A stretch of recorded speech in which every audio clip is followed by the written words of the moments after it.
नमस्कार दोस्तों, आप देख रहे हैं स्कैरी फाइल्स। तो चलिए आज की इस कहानी से आपको रूबरू करते हैं। यह कहानी सोमन की है। जब वो काम करने के लिए बेंगलोर गया था और जब वो नाइट शिफ्ट में काम करने के लिए जाता है तो उसे एक स्कूल के पास एक अजीब रहस्यमय आत्मा दिखती है, जिसे देखकर सोमन की हालत खराब हो जाती है और उसकी शरीर एकदम शून्य हो जाता है। तो चलिए दोस्तों, देर न करते हुए सोमन के जुबानी से यह कहानी सुनते हैं। मेरा नाम सोमन है। मैं पश्चिम बंगाल के पश्चिम बर्धमान ज़िले का रहने वाला हूँ। यह बात 2016 की है, जब मैं बेंगलोर की एक कंपनी में असिस्टेंट इंजीनियर की पोस्ट पर काम कर रहा था। वहाँ मेरी शिफ्ट कभी दिन में तो कभी रात में लगती रहती थी। नाइट शिफ्ट का समय शाम 6 बजे से रात के 2:30 बजे तक था और मैं जिस जगह पर रहता था वह मेरे घर से करीब 1 किलोमीटर दूर थी, इसलिए मैं ऑफिस पैदल ही आता जाता था। हमारे रूम से कंपनी जाने के बीच एक मार्केट था और सीधे उस मार्केट के पहले एक स्कूल था, जिसके सामने बहुत सारी झाड़ियाँ उगी हुई थी। रात में वह जगह बहुत डरावनी नज़र आती थी।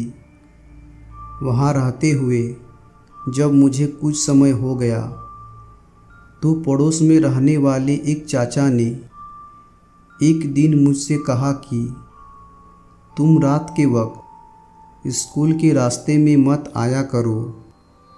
मैंने पूछा क्यों, तो उन्होंने कुछ नहीं बताया, बस यही कहा कि रात के समय वहाँ से आना ठीक नहीं है। साथ ही मैं आपको बता दूं कि मैं बचपन से हॉरर कहानियाँ सुनते आया हूँ और इन सब चीज़ों के बारे में काफ़ी कुछ जानता हूँ। इसलिए चाचा की बात सुनकर मुझे थोड़ा अजीब तो लगा, लेकिन बेंगलोर जैसे शहर में यह सब होना यकीन करना मुश्किल था।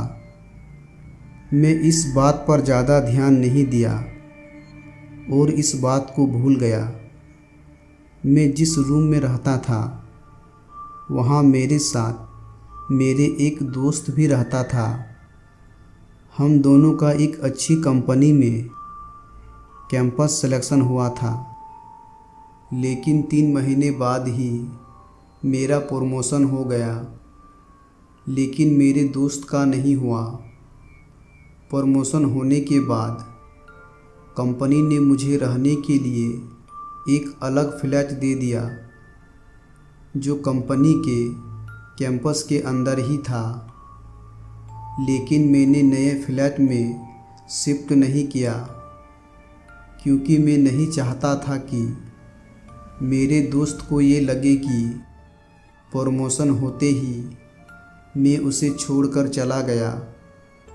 लेकिन नए फ्लैट की चाबी मैंने अपने पास ज़रूर रख ली थी। कभी कभी जब मैं जॉब से बहुत थक जाता था तो उसी फ्लैट में ही रुक जाता था।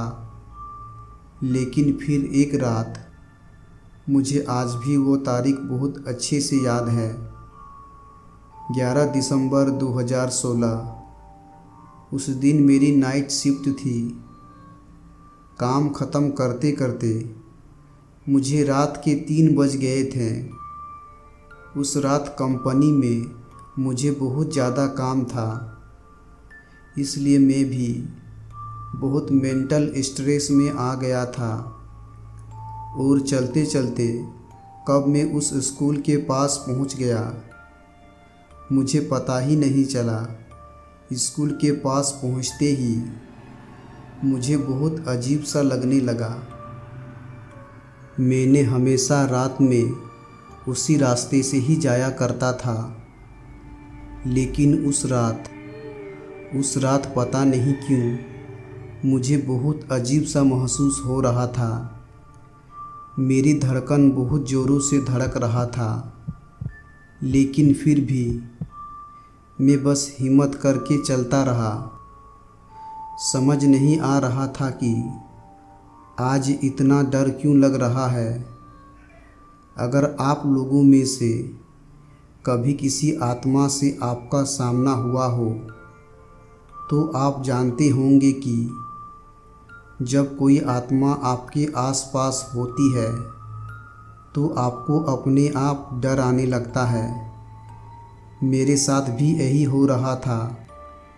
उस रात मैंने पहली बार अपनी आँखों से एक आत्मा को देखा, वो भी बहुत बुरी हालत में। मैंने देखा कि 34 या 35 साल का कोई आदमी उस स्कूल की बाउंड्री के ऊपर बैठा था।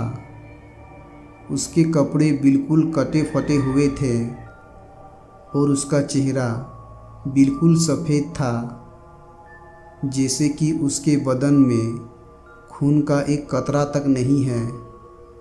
एक बार के लिए तो मुझे लगा कि शायद वो कोई आदमी है जो रात में वहाँ बैठा है, लेकिन जब मैं उसके पास पहुँचा तो मुझे समझते हुए देर नहीं लगा कि ये कोई इंसान नहीं बल्कि एक आत्मा है।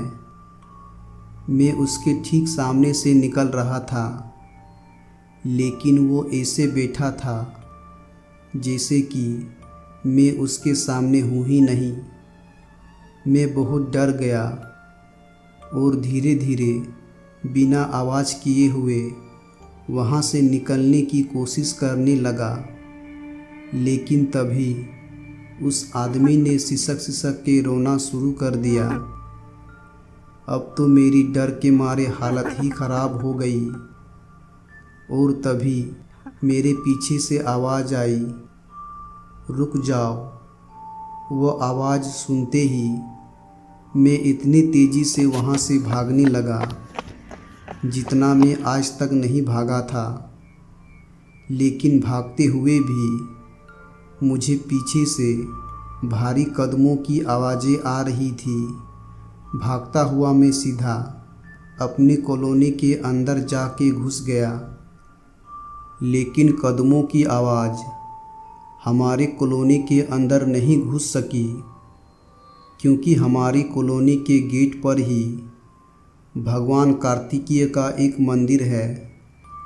जिन लोगों को नहीं पता उन्हें मैं बता दूं कि साउथ में भगवान कार्तिकेय को मुरुगन के नाम से पूजा जाता है। मंदिर के पीछे पहुंच के मुझ में थोड़ी हिम्मत आई तो मैंने पलट के देखा तो देखा कि वही आदमी वापस स्कूल की तरफ जा रहा था। उसके बाद मैं सीधा अपने रूम में पहुंच गया, लेकिन अगले ही दिन मुझे 104 डिग्री का बुखार आ गया। मैं बिस्तर से उठ भी नहीं पा रहा था। कुछ दिनों बाद मेरी तबीयत ठीक हुई। उस रात भागते हुए मैं बजरंगबली को याद किए जा रहा था और शायद इसी वजह से वो मेरा कुछ बिगाड़ नहीं पाया था। फिर ठीक होने के कुछ ही दिनों बाद मुझे पूरी बात पता चली। असल में आज से लगभग 30 साल पहले उस जगह पर एक आदमी का कुछ गुंडों ने मिलकर खून कर दिया था और उसको मारकर उसकी लाश को वहीं गाड़ दिया था। लेकिन बाद में पुलिस ने उसकी लाश को वहाँ से ढूंढ निकाला। ये भी सुनने को मिलता है कि उस आदमी के मरने के कुछ ही दिनों बाद उन गुंडों की लाशें भी उन्हीं झाड़ियों पर पड़ी मिली थी। उनको किसने मारा ये आज तक किसी को पता ही नहीं चला।